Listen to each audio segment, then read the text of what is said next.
Welcome on a Friday afternoon. My name is JW COLWELL, and I come here with bad news. Now, I was going to come in today, and I was expecting to have two reviews for you: The Holdovers, this amazing movie here, and I was also expecting to have this incredible movie that I only saw a piece of, and I was also expecting to have a bonus review of Thanksgiving for all the horror nerds out there on whether or not the slasher is worth your time, money, and effort, and whether or not Eli Roth is back from his self-imposed, torture porn uh, life. But I had a weird thing happen last night. We were at the movies. Went to a 6:30 show. We're going to a 9:40 show, 9:45 show Thanksgiving, and right in the middle of the holdovers, at a very amazing moment, a very comedic moment, um, the power in the entire theater went out. So it was a clusterfuck of epic proportions. And basically what happened was it's an 18s auditorium theater. So there's theaters 10 through 18 are on one side and 1 through 9 on the other. And apparently 10 through 18 went out first, and then 1 through 9 blew after. But what happened was they because of the power outage, they have to evacuate the entire theater. So it was chaos, just chaos. People not maybe think it was just their theater. There were people in the lobby. They tried to go around and do a bunch of different things, and it was just an utter mess. So I can't give you any full reviews of the holdovers. I do have a surprise guest, but I can't give my full review of the holdovers. Although what I saw of it, the first 45 minutes, it's really good. The script is great. Paul Giamatti is great. The kid playing Angus Tully is fantastic. I don't know where Alexander Payne found him, but he's every bit the foil to Paul Giamatti. And it can't go out. The movie is very much a very important character piece. But one thing that came across, Divine Joy Randolph plays a mom of a Vietnam veteran, of a Vietnam soldier who passed away, who had also gone to the school, and it's a really kind of something you would see in the 70s, a period piece, character study of all these different things going on and pulling in the right directions. So when they say they don't make them like they used to, and people don't go to the movies to see the movies that are like the ones they used to make, that's on you. But I am happy that somebody had a much better day yesterday seeing movies than I did. And I'm going to bring him in right now. Rich Reese. Hey, I'm so how you happy.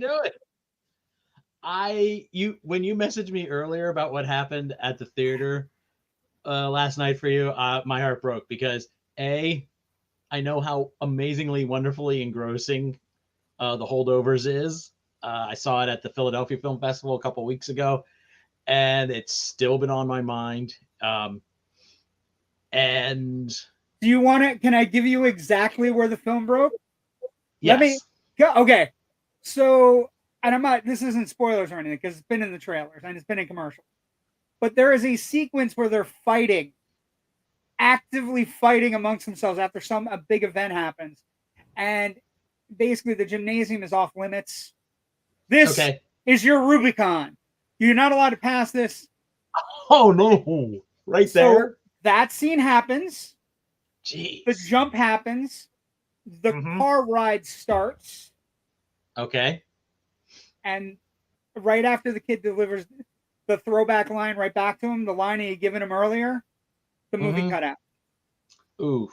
And it's just the biggest fucking disappointment. And the other thing is, let me explain to people, they can't rewind these movies. It's not like watching Netflix at home. So even if we would have had to go to a different screening, or we would have had to wait for a screening of Thanksgiving, but they evacuated the entire theater, and both sides eventually came down. So it was a problem on their end, and the mall wasn't Mhm. out or anything. So something happened in the theater, and it just power outages everywhere. Although my friend pointed out the soda machine's still working. Everything's cool. Because we got a refills on the way out. But it was so heartbreaking because I was so in love with this movie, Rich, and I have a funny feeling I'm going to be really in love with this movie as we progress. I think it's so well done, and I've always loved Alexander Payne's work, but this feels way more accomplished than like Election is a acerbic trifle. Like it is a well done, but it is hard to swallow at points, right? It's a bitter pill movie. Election is bitter pill. Sideways is very much a movie that is about its own, like its character's own limitations. This movie, I think here Payne likes his characters a bit more. I think he's empathetic to them, and you'll get to understand them a little bit more in the next hour and 20 minutes that you'll get to see later. So what a couple of things I want to talk about your day because we have a few minutes.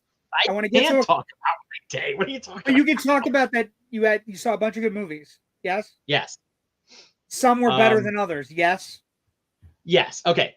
In the space of 26 hours between Tuesday evening and Wednesday evening, in the space of 26 hours, I saw 4 upcoming films. We won't discuss any of them, but are there movies that are head and shoulders above? 1 or 2 of them, yes, I definitely would. But even the other ones that were just okay are still better than a lot of stuff. I mean, this is all awards contender stuff. Even the ones I was a little iffy on, I'd maybe give like 3.5 to 4 stars on. There's still some great performances therein, some great moments, some things that maybe didn't work quite as well. You can't talk about any of them. So I'm under embargo on all 4, I believe. So rather than guess which one I might be able to talk about now, I'm not going to say anything. I'm not going to talk about any. Let's see some comments. If I can talk about it by Monday, we'll talk about it on the main event show. Good afternoon, Joe. If you hadn't heard of this movie, you need to see this movie. You are going to love this movie. This movie is for the curmudgeons in life who might feel that, like, I mean, Paul Giamatti throws around word like Philistines, troglodytes. Like he spits them at people, and then like you can see them hitting him in like people in the face with the insults. He's just chewing on scenery and eating walls and just. It's Giamatti's performance in the Holdovers, I think, is probably his best performance ever. Yes, because I mean it's you could say, this is typical Giamatti in acerbic curmudgeon mode, but there's some real underlying reasons why his character is like that, and you'll get to them. Even though we can't talk about it. One ad on Hulu gave away one scene from late in the movie where he kind of talks about why he is the way he is, and I was mad. I was like absolutely mad at the advertising. I was like, no, this is a journey to find why this character is the way this is. And that's the thing. This is a scratch surface movie, right? The characters do things on certain levels, and it's scratching a surface of what's underneath. That's the most important parts, right? But it has a lot in common with a lot of, like, if you remember great movies like Goodbye Mr. Chips or fucking School Ties, and like it's got a lot of things going. I will say to you, the coolest thing going, and Miramax and whoever's running Miramax and whoever's running any of these studios, they should adopt all of the things that they do at the beginning with the original logos. The R-rated blue screen was so amazing. I was in love before the movie started, and then the movie started. I'm like, holy fuck. But I can't. When I saw this a couple weeks ago, once you get that Focus Films logo, that looks like a faux 70s logo and everything, I was just like, oh, JW is gonna eat this up. Oh yeah, because it's people bitch all the time that they don't make them like they used to, and if you make something like they used to, and it ends up being half as good as what I've already seen, it deserves to be talked about and screamed from the rooftops. I do also think, just from watching it, it's definitely going to be what, 5 awards, 6 awards on Oscar night. Like, it's going to be Screenplay, screenplay, hopefully director, director, maybe, definitely actor, lead actor, maybe, supporting actor, supporting actress. yes, those three, Mhm. and screenplay, and like six was my original. Like, although the 70s are perfectly encapsulated, perfectly Yes. encapsulated. Yeah, Like, there might be some production design, costume, yeah. etc. for that. So I didn't have this to fall back on today, but I do want to talk to you about something. I don't know if you have Amazon Prime. I have Amazon Prime. Yes, I do. Okay. I started watching this last night because it dropped. 007 Road to a Million. Okay. Oh boy. Look, we around here love Bond. You and I love Bond. Oh You and I God, can't. we did a whole sequence on the show on Bond We're gonna do movies. another sequence on Bond. We love Good. Bond. Yes. So the idea that they're making a show, a race show, I was initially intrigued, and then you start hearing weird shit like this man's in it, right? Mhm. Who's having one of the renaissance moments of a late actor, a late character actor's amazing career, right? Yep. And he Mhm. signed up for it thinking it was a fucking Bond movie. And I gotta tell you, when you hear that story, you're like, oh my God. And then what I'm gonna say to you is, why is he not a Bond villain? Like, why is that He not basically been? already played one on Succession, so Yeah, but they could change it up. I understand that, but so I'm watching this show, Rich. Okay, and basically it's a two-person team show, 007 Road to a Million, and I was coming in with high expectations because they're shooting all over the world. They're shooting the Scottish Highlands. They're shooting Italy, where they shot all the recent Bond, the Daniel Craig Bonds. So I came in with high expectations, and I'm watching the show, Rich. oh dear. Fucking boring. Hmm. It's it's boring. It's it's the worst type of crime. It's something that's it's like, you remember in the 80s or 90s when we used to get video games that were based on properties, and Mm-hmm. you'd get them home, and it'd be like it was a pile of trash, like the Superman game, or you got like any of the Most Batman games. infamous, I was gonna say most infamously, E.T. for Atari. Yeah, you get it home and it's just a pile of trash. And this, it's weird. Like all they do, they get people to go somewhere and do something really hard, and then they ask them a question, a random, nothing to do with the Bond. Like, I was thinking to myself, these are all supposed to be Bond fans, right? Mm-hmm. And I'm thinking, okay, so the questions when they get there, they're going to be Bond questions. They're like, why wouldn't you do? You're on a show called 007 Road to a Million. Why wouldn't you do Bond questions, Rich? Why would you get there and go, okay, what year did what the one question was like so fucking random, and it was this team of sisters who went and dug something out of the wall, out of like a marsh in the Scottish Highlands. So it's like they haven't climbed mountains, going over things, pulling things out of the water and diving into the cold Mm-hmm. water. You could tell it's cold. And I'm like looking at it and I'm like, this is not Bond at all. This is terrible, right? And the question was, what occupying force? Oh, by the way, you get one question when you find your thing, right? And it's a time thing. You have to find your thing in a certain amount of time. You get one question. If you get the question wrong, you're out. He crosses your name off the list. You have no shot at $1 million.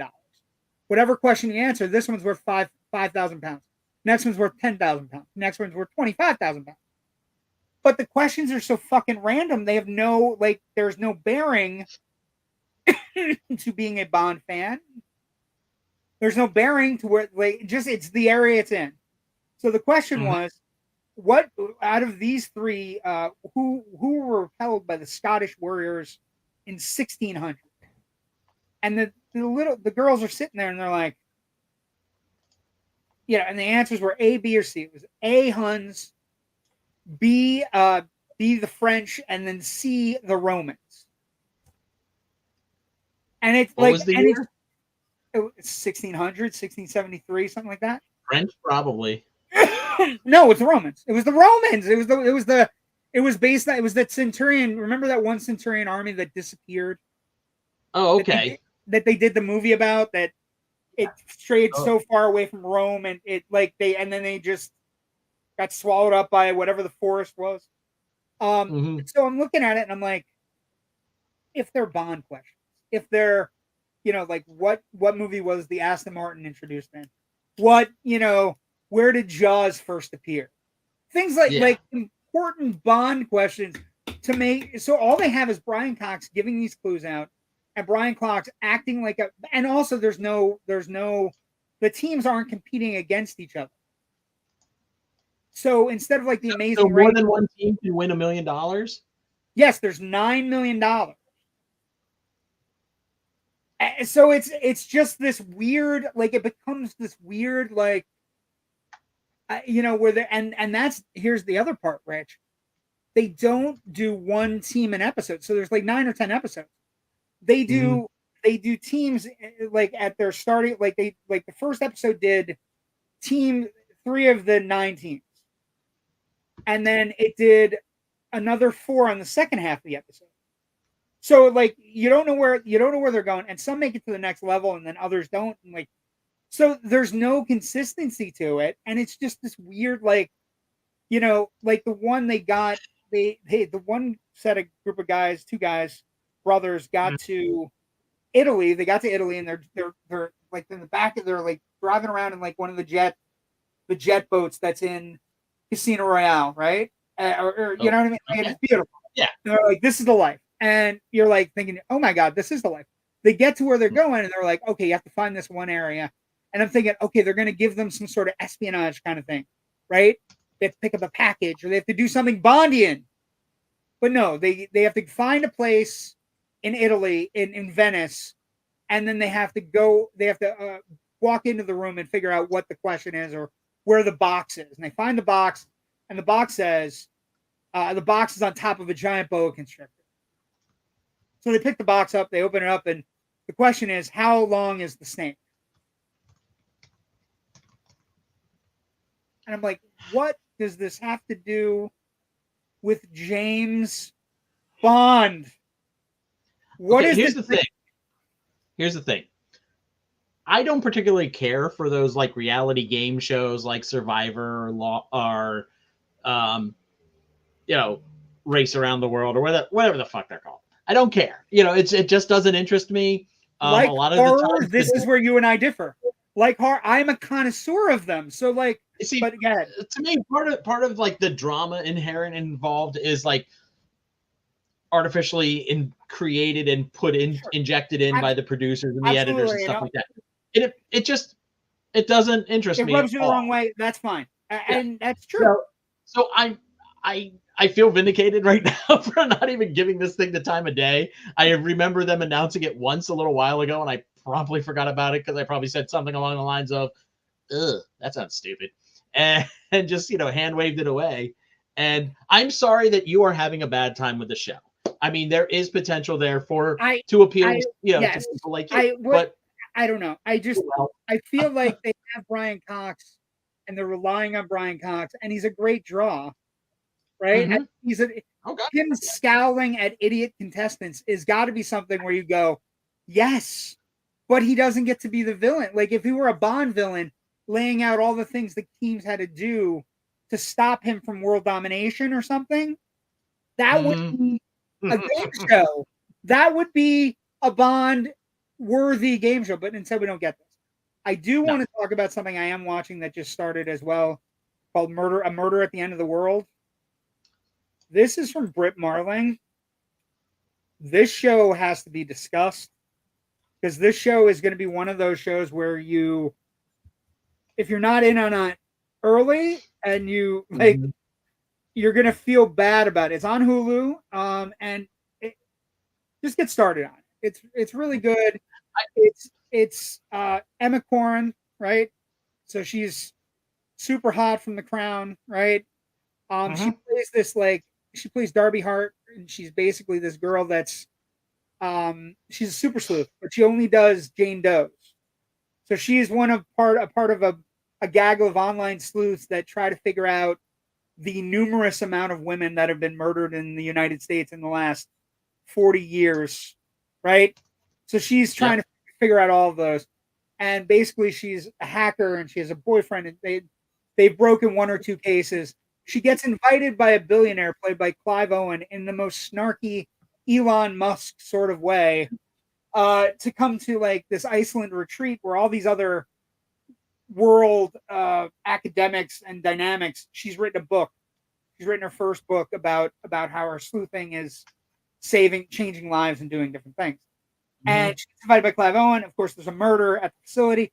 So it is a fusion of Agatha Christie and a little bit of a fusion of the Girl with the Dragon Tattoo. So Okay. it's whatever it is, it's got it. It's only 2 episodes in right now, so you can get on board. And that's I don't have a movie to talk about, so I'm trying to think about stuff that I have watched. Well, so disappointed. I'm so yeah. disappointed I didn't get to watch the Holdovers. And Thanksgiving. If anybody out there has Apple TV, I certainly can recommend Monarch: Legacy of Monsters. I think we talked about it on the main show, but briefly, it's kind of digging into the history of between the monster attacks a little bit.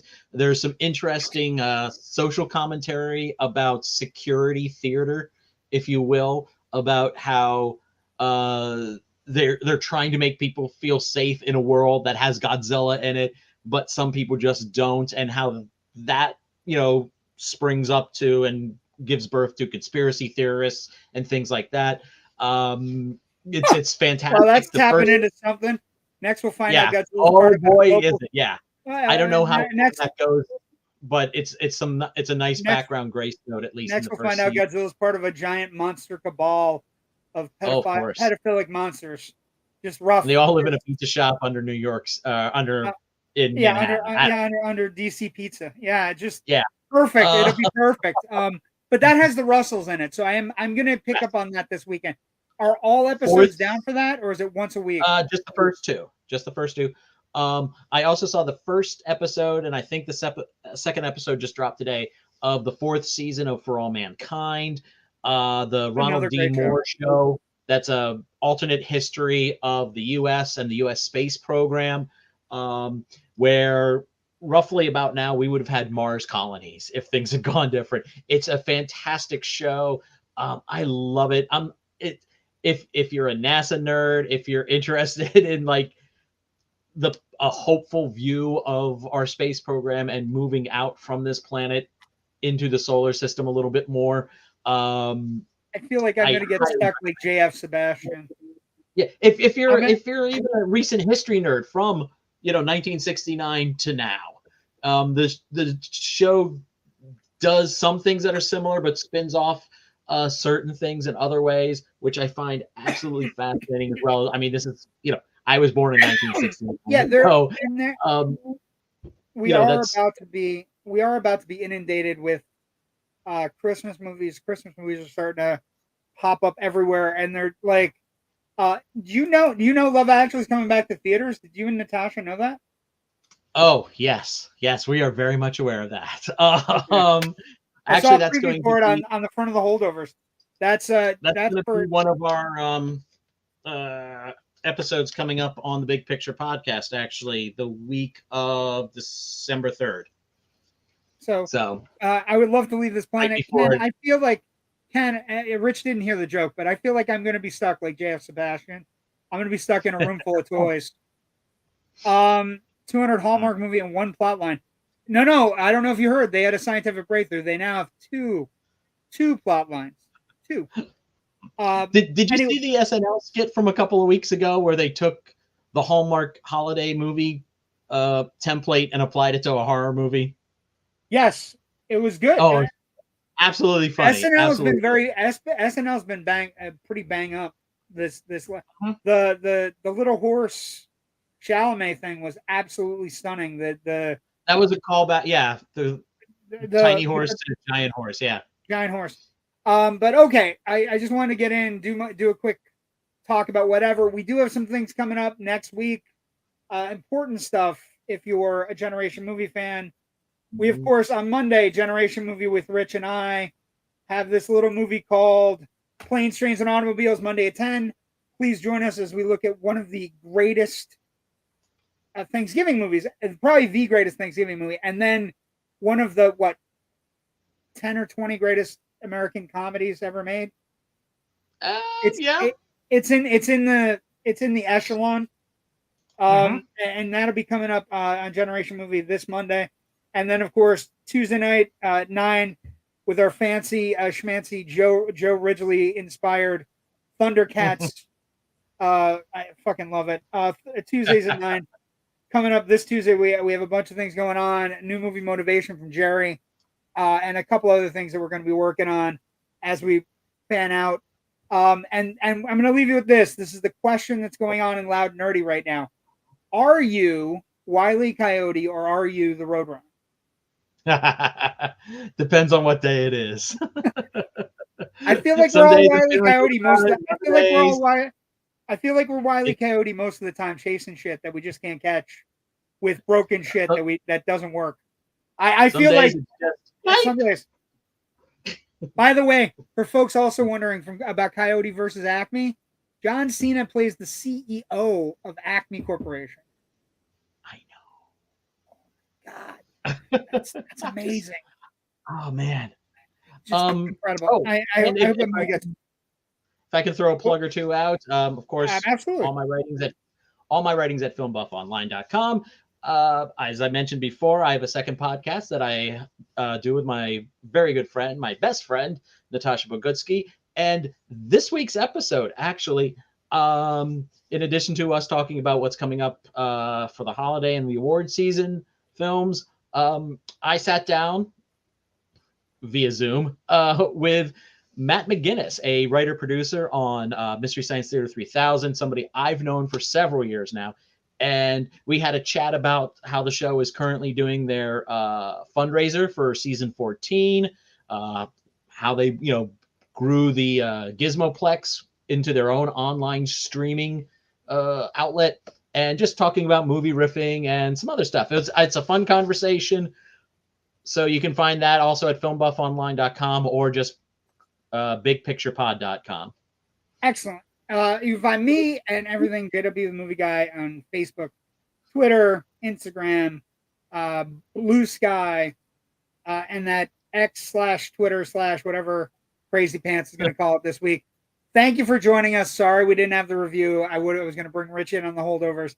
We'll talk to everybody next week, and we'll see everybody next Monday for Planes, Trains, and Automobiles.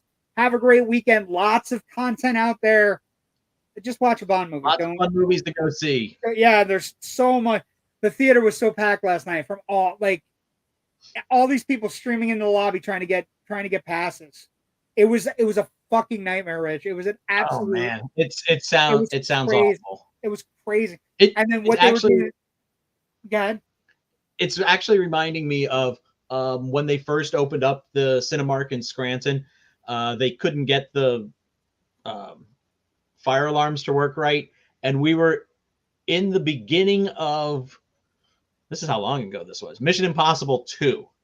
Literally, Cruise is like hanging off the cliffside, reaching for the shades to put to get his mission, and wink, wink, wink, wink, and everybody goes outside. They give us tickets. They were able to, the fire department comes, has to shut everything off. About half an hour later, we go back in, and there's about 10 of us in one of the stadium seating rows. All of us as a big, this is before they had the assigned seating, though. So we come back in, and there's a guy sitting right smack dab in the middle of the row we were all in. Everybody else is taking their seats, where they were before. This guy is sitting literally in the smack dab in the middle of our row. And etiquette. I was going to say this. One of the things that happens in these situations is people become idiots. Like, just be nice to everybody. Like, the theater staff isn't doesn't want to deal with this. Like that's my other plea on this Friday afternoon as we head into the holiday season. Be nice to people. Be nice to your servers. Be nice to people making your food. Be nice to people making your coffee. Be nice. Just be nice to people. Be Because you know nice to your what? retail workers. They Yes, often give up, family time to be there for you guys. right. They Because are they up need to at the make money. crack of They're dawn so you can stampede into Walmart or Target at 6 a.m. yeah. Just So, be kind. Just be kind and be kind to the theater staff. There were a couple people who were out, like, well, is it going to go back on? No, we have to evacuate the theater. What does that mean? We have to evacuate the theater. Like they shouldn't have to repeat it twice. You know yeah. what I mean? They Do should say you it. not understand what the word evacuation means? We have to go. Just be nice. And like I said, Mhm. people being inconsiderate, it can ruin a good time for everybody. When these situations come up, we didn't get mad. We are like, oh, damn, this is horrible. And, they were very generous about giving out passes because we had tickets for both the holdovers at 6:30 and Thanksgiving at 9:30. And they were confident they weren't going to be able to get the situation rectified. So they gave everybody, if you had movies like also bought for later, they gave out tickets for both. So they're very Oh, wow. generous. So yeah, I Yes. mean, they don't want the situation. So have a good weekend. Watch something. Go to the movies. There's plenty out there. Hunger Games, Trolls. Holdovers is around the country. By all means, check out all of those. Highly recommended. And we'll see everybody next Highly week for Generation Movie and for Loud Nerdy. Have a great weekend. Take care. See you Monday, folks.